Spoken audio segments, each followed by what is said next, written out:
Hello and welcome to the first in a series of videos about parallel computing. We're going to start from the ground up and make no assumptions other than you're familiar with at least one programming language. We're going to cover a broad spectrum of parallelism, including multiprocessing and multithreading. And by the end, you'll have mastered the fundamentals of parallelism and be able to parallelize your own applications. In addition to algorithms, we'll also discuss hardware like CPUs from Intel and ARM, as well as NVIDIA GPUs. There's a lot to cover, so let's get started. First, we'll begin by talking about the problem we'll be solving. We'll look at the solution in single-threaded form, and then look at the various techniques to parallelize that solution. We're going to use the same problem over and over again, and we do this for two reasons. One, I want us to focus on the techniques and not to confuse the issue by introducing new problems all the time.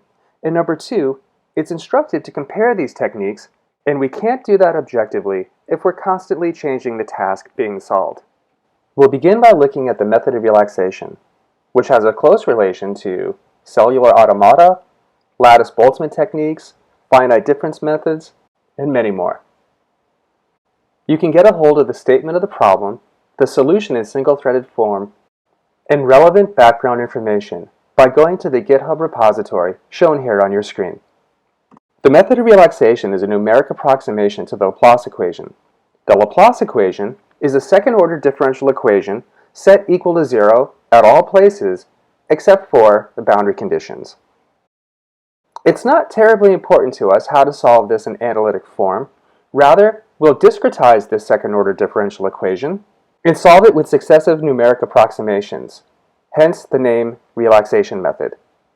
At the end of the day, our solution is a two-dimensional grid of points that we scan across from left to right and top to bottom. We do this using successive approximations. Upon every sweep, the value of a single point will be the average of its four nearest neighbors, that to the top, the bottom, the left, and the right, summed together and divided by 4. We can increase the solution's precision and resolution by adding more grid points. Shown here is an animation of the relaxation technique in action. Every index represents one complete sweep through the grid, and as you can see, as we go on and on, the solution relaxes into a stable state. It doesn't matter greatly what our initial conditions are, so long as they are completely pathological. And here is our simple solution to the relaxation problem in Python. Our solution is a 6x6 two-dimensional grid represented by M. M is initialized to 0, except for the top row and the leftmost column. Those values are set equal to 1. Note the 3 nested for loops. The outermost loop loops over the number of sweeps, or iterations, across our grid. The next loop loops over all of the rows, and the innermost loop loops over all of the elements in each particular row. I do this 100 times, and then I print out the initial grid and then the final relaxed grid. Take note of the range of the 2 inner loops. I don't do the top and bottom row, and I don't do the leftmost or rightmost columns. Those are called ghost rows or ghost columns, and they're there because each point needs to take the average of its left, right, top, and bottom neighbor.